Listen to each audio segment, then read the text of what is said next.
Hello, and welcome back to Annick's Point of View. You may be wondering, why is Annick so power hungry?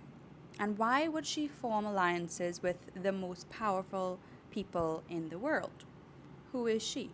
Why does she think she should be anointed this position?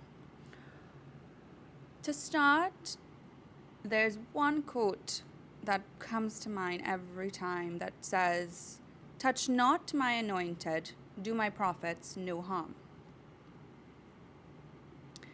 Fun fact, since I'm a child, I've been anointed with oil time and time again. It's been part of my upbringing.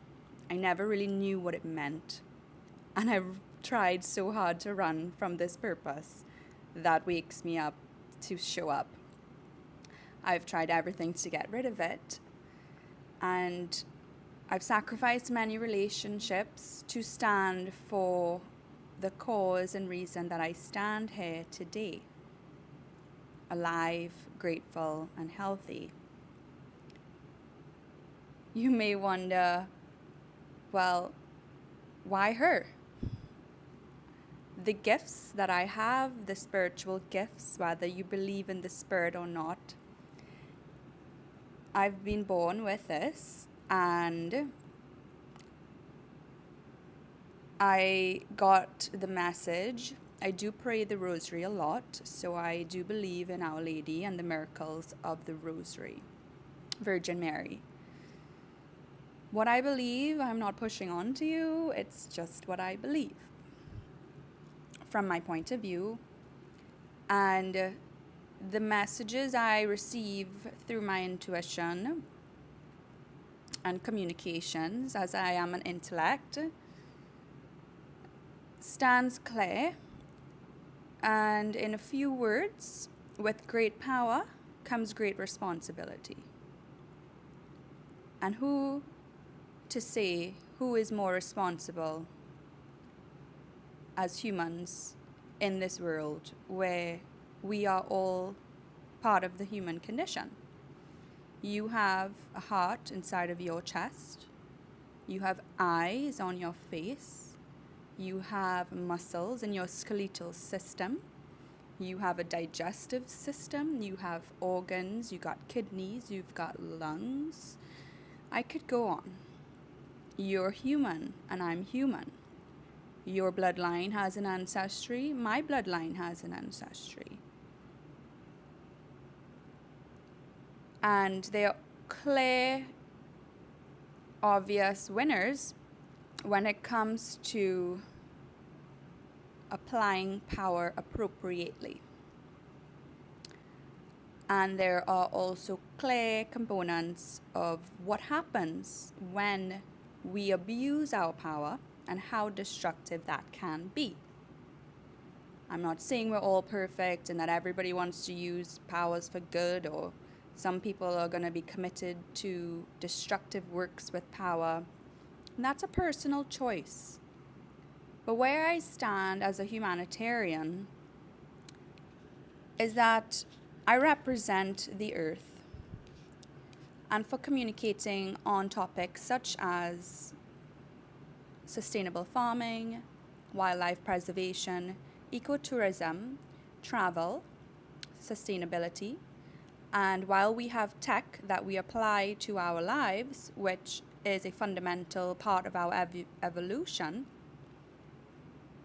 it is important that we are all involved in this conversation, no matter your status, creed, or race, because we are in the age of tech, and this could go in two ways. Maybe there's a possibility that side by side there are two types of realities that can exist. However, there's some fundamental issues that are important to address. As we apply technology into our lives, I'm a proud node owner and one of the blockchain leaders in the world. While I think Bitcoin is a total distraction from the underlying solutions that we're looking for, blockchain is a good technology when applied appropriately. And while there is a discussion about what coin is good for what reason, when you look at the research, you will see that XRP is in fact the best coin for the representative of the current institutions, such as the finance institutions, the banking systems, communications, and applying speed and technology to allow facilitation of very large transfers, which most entrepreneurs, business owners, or world leaders and royalty probably want to do. And that exists in private banking and so forth as well. When it comes to the fact that XRP cannot increase in value without Bitcoin, this is a fact. My question is there a way to separate the two? Because when it comes to having a leader and a community and having the right values, some people prefer to be in more professional arenas where the communities have similar values around family life, lifestyle, trade, growth, engineering, and discipline. Education also. What we're looking at further is that whether you have deep-rooted issues and insecurities around women, mums, daughters, there are key facts to address that no woman should be put out with fake news and threatened when standing in their purpose. Whether that's in a purpose of power or not power, that's just purpose. All I see is purpose. Maybe you see power and you see whatever you think. I'm doing my purpose.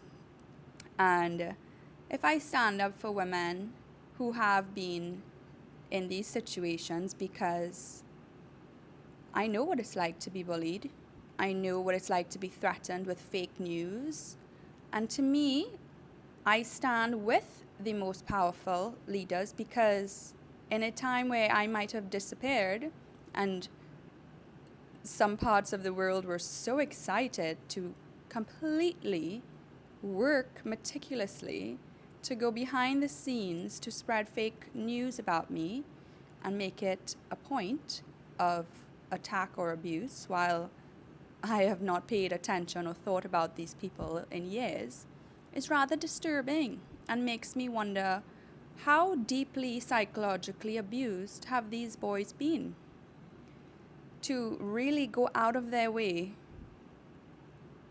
to find pleasure in this sort of public humiliation. And why I love Asia, because of DeepSeek and their initiatives.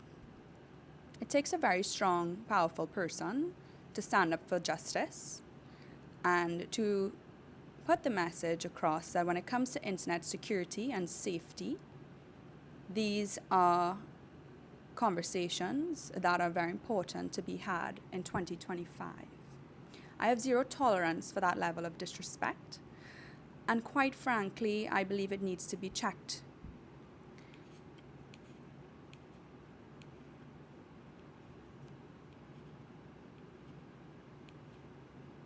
This is part one. I will also say many parts of the world that I also stand with and why.